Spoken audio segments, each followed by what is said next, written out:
नमस्कार सभी को। दोस्तों, जापाड 2025 वार गेम यानी कि सैन्य अभ्यास जो रसिया और बेलारूस होस्ट कर रहे हैं, इसमें इंडिया भी शामिल हुआ है।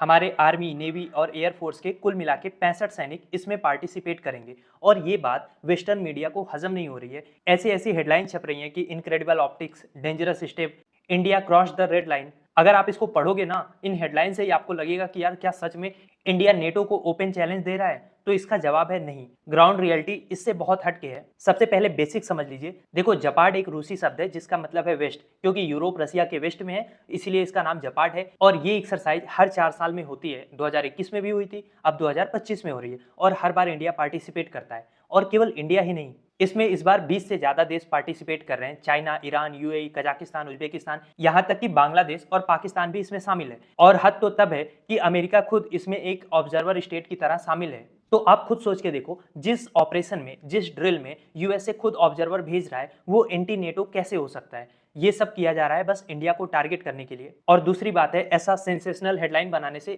व्यूज भी ठीक ठाक आ जाता है। जब इंडिया, रसिया, नेटो ऐसे शब्द आप एक ही आर्टिकल में यूज करेंगे तो जाहिर सी बात है लोग दिलचस्पी तो लेंगे। लेकिन इससे हकीकत चेंज नहीं हो जाता। हकीकत क्या है? इंडिया हमेशा बैलेंसिंग अप्रोच रखता है। हम यूएस को अपना स्ट्रेटेजिक पार्टनर मानते हैं, तो रसिया के साथ हम कच्चा तेल भी खरीदते हैं। ईयू के साथ हम फ्री ट्रेड एग्रीमेंट साइन करने वाले हैं, तो जापाड में हम पार्टिसिपेट भी करते हैं। यानी इंडिया की स्ट्रेटजी मल्टी अलाइनमेंट स्ट्रेटजी है। हम क्वाड में यूएस, जापान, ऑस्ट्रेलिया के साथ हिस्सा लेते हैं। तो हम ब्रिक्स की भी की पार्टनर हैं, जिसमें रसिया, चाइना, ब्राजील है। हम अपना डिफेंस हार्डवेयर, चीप ऑयल रसिया से खरीदते हैं, तो साइमल्टेनियसली हमारा सबसे बड़ा ट्रेड पार्टनर यूरोपियन यूनियन और यूएसए है। तो हमने कोई रेड लाइन नहीं क्रॉस की है। हमारी खुद की स्ट्रेट लाइन है जो कहती है कि हम सबके दोस्त हैं, दुश्मन हम किसी के नहीं हैं और ना ही हम किसी कैंप में शामिल हैं। हाँ, अगर ऑप्टिक्स की बात आती है तो जिस तरीके से अमेरिका हमारे ऊपर सैंक्शन लगा रहा है या नेटो जिस रवैये से इंडिया के बारे में बात कर रहा है, तो हम भी एक मैसेज तो भेज ही रहे हैं कि पहली बात तो ये कि हमारी स्ट्रेटेजिक इंडिपेंडेंस जो है वो इंटैक्ट है। हम नेटो के कोई जूनियर पार्टनर नहीं है और ना ही हम रसिया, चाइना ब्लॉक में शामिल हैं। इसके अलावा हमारी मिलिट्री में डाइवर्सिफिकेशन है और रहेगी। हम क्वाड के भी ड्रिल में जाएंगे, हम जापाड के भी ड्रिल में जाएंगे। और अगर सैंक्शन और टैरिफ के जरिए भारत को डराने की कोशिश की जाएगी, तो वेस्ट को ये बात समझनी चाहिए कि हमारे पास भी विकल्प हैं।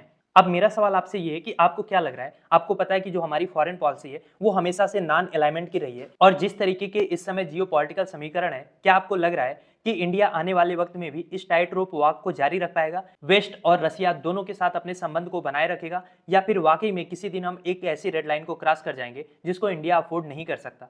क्या सोचते हैं आप इस बारे में? लिखिए अपनी राय कमेंट बॉक्स में। और इस टॉपिक का डिटेल्ड वीडियो जिसमें सारे एस्पेक्ट को डिस्कस किया गया है, आप चैनल पे डायरेक्टली भी देख सकते हैं।